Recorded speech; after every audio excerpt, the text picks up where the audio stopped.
Hello, hi, வணக்கம். Welcome to the Jio Bulls சேனல்ல கொடுக்கக்கூடிய எல்லா விஷயங்களும் ஒன்லி ஃபார் எஜுகேஷன் பர்பஸ். நீங்க மார்க்கெட்ல ட்ரேடிங் பண்ணணும், இன்வெஸ்ட் பண்ணணும்னு ஆசைப்பட்டீங்க அப்படின்னா, ஃபுல்லா அத பத்தி கத்துக்கிட்டு தெரிஞ்சுக்கிட்டு அதுக்கப்புறம் ட்ரேடிங் பண்ணுங்க, இன்வெஸ்ட் பண்ணுங்க. உங்களுக்கு மார்க்கெட்ட பத்தி ஃபுல்லா தெரிஞ்சுக்கணும், கத்துக்கணும். ஆப்ஷன்ஸ்ல இந்த மாதிரி ட்ரேட் பண்ணலாம். இந்த மாதிரி எல்லா விஷயத்தையும் பத்தி நீங்க கத்துக்கணும்னு ஆசைப்பட்டீங்க அப்படின்னா, நம்ம கோர்சஸ் ப்ரொவைட் பண்ணிட்டு இருக்கோம். விருப்பம் இருக்கிறவங்க நீங்க ஜாயின் பண்ணி லேர்ன் பண்ணிக்கலாம். நம்ம மேக்ஸை பேஸா வச்சு கால்குலேஷன் பண்ணி எப்படி என்ட்ரி எடுக்கலாம், எங்க டார்கெட் ஃபிக்ஸ் பண்ணலாம் அப்படிங்கிற எல்லா விஷயம் சொல்லி கொடுத்துட்டு இருக்கோம். உங்களுக்கு அதுவும் விருப்பம் இல்லை அப்படின்னா நம்ம கால்ஸ் கொடுத்துட்டு இருக்கோம். அது மந்த்லி பேசிஸில் நீ பே பண்ணி ஜாயின் பண்ணுற மாதிரி இருக்கும் குரூப்பில். ஸோ அதில் எனக்கு விருப்பம் இருக்கிறவங்க அதில் ஜாயின் பண்ணி நீங்கள் ட்ரேட் பண்ணலாம். ஸோ 4/6 இன்னைக்கு மார்க்கெட்டில் என்ன நடந்திருக்கு அப்படின்னு சொல்லி பார்ப்போம். இன்னைக்கு மார்க்கெட் அப்படிங்கிறது கேப் டவுனில் ஓப்பன் ஆயிருக்காங்க. பட் கேப் டவுனில் ஓப்பன் ஆகிட்டு அப்சைடில் மூமெண்டம் கொடுத்துருந்தாங்க. பட் 23,444 பிரேக் பண்ண முடியாமல் மார்க்கெட் ஒரு குறிப்பிட்ட ரேஞ்சுக்குள்ளே மார்க்கெட் இன்னைக்கு மூமெண்டம் கொடுத்துருந்தாங்க. சொல்ல போனோம் அப்படின்னா இன்னைக்கு மார்க்கெட் அப்படிங்கிறது ஃபுல் அண்ட் ஃபுல் சைட்வேஸாக தான் இருந்துச்சு. ஃபுல் அண்ட் ஃபுல் சைட்வேஸாக தான் இருந்துச்சு மார்க்கெட் இன்னைக்கு மார்னிங்லேருந்து ஈவினிங் வரைக்கும். ஏன்னா கால் சைடில் மூமெண்டம் கொடுக்குற மாதிரி போயிட்டு புட் சைடில் வந்துருக்காங்க. புட் சைடில் மூமெண்டம் கொடுக்குற மாதிரி போயிட்டு கால் சைடில் போயிருக்காங்க. அதுக்கான ஒரு எக்ஸாம்பிள் வந்து இன்னைக்கு வந்து சென்செக்ஸ் எக்ஸ்பைரி அப்படிங்கிறது அதுவும் ஒரு காரணமாகவும் இருந்துச்சு. இன்னைக்கு மார்க்கெட் வந்து அப் சைடு போனாலும் டவுன் சைடு வந்துச்சு, டவுன் சைடு போனாலும் அப் சைடு போச்சு. ஸோ இந்த மாதிரி தான் இன்னைக்கு மார்க்கெட் வந்து ஒரு குறிப்பிட்ட ஒரு ரேஞ்சுக்குள்ள வந்து மார்க்கெட் வந்து சுற்றிட்டு இருந்தாங்க. நம்ம லெவல்ஸ் ஆன 23,297, 304, 338, 444. ஸோ இந்த லெவல்ஸ் எல்லாமே வந்து ஒரு குறிப்பிட்ட சப்போர்ட் ரெசிஸ்டண்டாக ஒர்க் ஆயிருக்கும். உங்களுக்கு பதில் தெரிஞ்சிருக்கும். நீங்கள் சப்போர்ட் எடுத்து மேலே போன மார்க்கெட் 444 பிரேக் பண்ண முடியாமல் திருப்பி கீழே வந்திருக்கு. திருப்பி அங்கே மேலே சப்போர்ட் எடுத்து 444 வரைக்கும் போயிருக்கு. அதை பிரேக் பண்ண முடியாமல் மார்க்கெட் அங்கே ரிவர்ஸ் ஆகி திருப்பி கீழே வந்திருக்காங்க.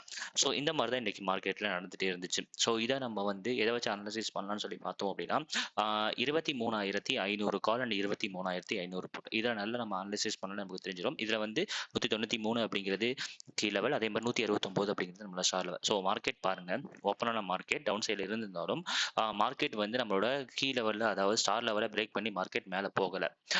அப்படிங்கிறப்போ நமக்கு என்ன அர்த்தம் அப்படின்னா 500க்கு மேலே மார்க்கெட் எல்லாம் சஸ்டெயின் ஆக மாட்டாங்க. 500க்கு மேலே இருந்தாலும் 500க்கு கீழே வந்துருவாங்க அப்படிங்கிற மாதிரியான ஒரு ரியாக்ஷன் எடுத்துக்கலாம். ஸோ இங்கே பாருங்க, மேலே அப்ல ஓப்பன் ஆயிருந்தாலும் கீழே வந்த மார்க்கெட் 193ல சப்போர்ட் எடுத்துட்டு திருப்பி அப்சைடு போக ட்ரை பண்ணாங்க. நீங்க நல்லா பாருங்க, 169 நம்மளோட ஸ்டார் லெவலில் மார்க்கெட் சப்போர்ட் எடுத்துட்டு திருப்பி மேலே போயிருக்காங்க. ஸோ நம்ம ஒருவேளை நீங்க 193ல என்ட்ரி எடுத்திருந்தோம் அப்படின்னா 238 அப்படிங்கிறது டார்கெட். 238 அப்படிங்கிறது 23,500 ஹை. ஸோ புட் சைடில் மட்டும் இன்னைக்கு என்ட்ரி கிடைச்சிச்சு. பட் கால் சைடில் என்ட்ரி கிடைக்கலையா அப்படின்னா கால் சைட்லேயும் என்ட்ரி கிடைச்சிச்சு. ஸோ இதுதான் இன்னைக்கு மார்க்கெட்டில் நடந்த விஷயம். அதாவது ஒரு குறிப்பிட்ட ரேஞ்ச் கூட தான் இன்னைக்கு மார்க்கெட் வந்து மும்முரம் கொடுத்துருந்தாங்க. அதாவது 200 to 500க்குள்ள. ஸோ நீங்கள் புட் சைடில் வந்து 193 நீங்கள் என்ட்ரி எடுத்து 238 டார்கெட்டாக இருக்கும். ஓகே, அப்போ கால் சைடில் என்ட்ரி எடுத்துக்கலாம்னா கால் சைடில் வந்து ப்ராப்பரான என்ட்ரி கிடைக்கல. பட் என்ட்ரியில் வந்து டார்கெட்டை போய் ஃபிக்ஸ் பண்ணல. இப்போ 176, 24,000, 23,400 காலில் வந்து இங்கே பாருங்க, இதில் வந்து 199 அப்படிங்கிறது நம்மளோட சப்போர்ட் லெவல். அது மட்டும் இல்லாமல் கீ லெவல். ஸோ கீ லெவலுக்கு கீழே வர்றாங்க. ஸோ கீழே வர்றாங்க, நீங்கள் கீழே லெவலுக்கு ஸ்டார் லெவலுக்கு மேலே போவாங்க. அப்போ இங்கே ஒருவேளை நீங்கள் 176 நீங்கள் கால் சைடில் என்ட்ரி எடுத்தீங்க அப்படின்னா 199 அப்படிங்கிறது ஃபர்ஸ்ட் டார்கெட்டாக இருக்கும். 240 அப்படிங்கிறது செகண்ட் டார்கெட்டாக இருக்கும். பட் ஆனால் 240 போய் மார்க்கெட் போய் ரீச் பண்ணலை. மார்க்கெட் அங்கே ரிவர்ஸ் ஆகி திருப்பி கீழே வந்துட்டாங்க. ஸோ 176ல நீங்கள் என்ட்ரி எடுத்தீங்கன்னா 199, ஒரு 20 பாயிண்ட் நம்மளால கேப்சர் பண்ணியிருக்க முடியும். பட் அதான் ப்ராப்பரான ஒரு என்ட்ரியும் இன்னைக்கு கிடைக்கல கால் சைடில். பட் ஆனால் மார்க்கெட் மூமெண்டம் கொடுத்துருந்தாங்க.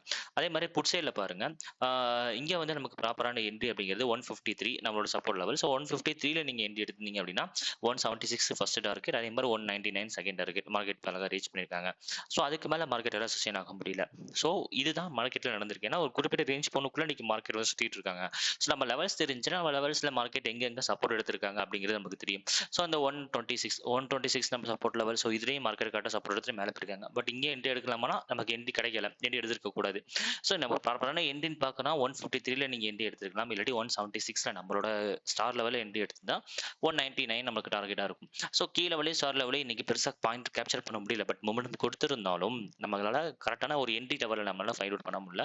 ஏன்னா வந்து மார்க்கெட் வந்து ஒரு சைடு வேஸ் அப்படிங்கிறது மார்னிங்லேயே தெரிஞ்சிருச்சு. ஸோ அதனால தான் வேற 23,480 காலன் புட்டில் பார்த்தாலும் தெரிஞ்சிருக்கும். இங்கே பாருங்க, இது கீழே லெவலுக்கு மேலே போகவே இல்லை. அதே மாதிரி இங்கே பாருங்க, இதே ஸ்டார் லெவலுக்கு கீழே வந்திருந்தாலும் டே லோ பிரேக் பண்ண முடியாமல் டே லோல இருந்து மார்க்கெட் மேலே போயிருக்காங்க. ஸோ 146ல இங்கே சப்போர்ட் எடுத்துட்டு மேலே போயிருக்காங்க.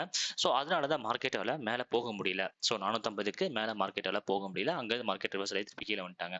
ஸோ இங்கே நமக்கு ப்ராப்பரான என்ட்ரி அப்படின்னா 170 71. ஸோ நம்மளோட ஷார்ட் லெவல் நீங்கள் எண்டு எடுத்தீங்கன்னா 195 ஃபர்ஸ்ட் டார்கெட். அதே மாதிரி 233 அப்படிங்கிறது செகண்ட் டார்கெட். அதை போய் மார்க்கெட் போய் ரீச் பண்ணியிருக்காங்க. ஸோ ஓப்பன் ப்ரைஸ் தான் இது. ஸோ அங்கே போய் மார்க்கெட் ரீச் பண்ணியிருக்காங்க. பட் எவ்வளோ தூரம் போயிருக்கணும், இது 268 வரைக்கும் போயிருக்கணும். பட் கால் சைடும் அதே மாதிரி போய் ரீச் பண்ணல, புட் சைடும் அதே மாதிரி போய் ரீச் பண்ணல. ஸோ மார்க்கெட் அப்படிங்கிறது ஒரு ரேஞ்ச் பவுண்டுக்குள்ளே இன்னைக்கு இருந்திருக்காங்க அப்படிங்கிறது நமக்கு தெளிவாயிருச்சு. ஸோ அந்த லெவல்ஸ் எல்லாமே இப்படி கால்குலேஷன் பண்ணுறது, நம்ம எங்கே ப்ராப்பரான என்ட்ரி எடுக்கலாம், எங்கே நம்ம டார்கெட் ஃபிக்ஸ் பண்ணலாம் அப்படிங்கிற லெவல்ஸ் இதை பற்றி நீங்கள் தெரிஞ்சுக்கணும் ஆசைப்பட்டீங்கன்னா கோர்சஸ் ப்ரொவைட் பண்ணிட்டு இருக்கோம். விருப்பம் இருக்கிறவங்க நீங்கள் ஜாயின் பண்ணிக்கலாம். அது மட்டும் இல்லாமல் உங்கள் ஃப்ரெண்ட்ஸ் அண்ட் ஃபேமிலிக்கு ஷேர் பண்ணுங்கள். தேங்க்யூ.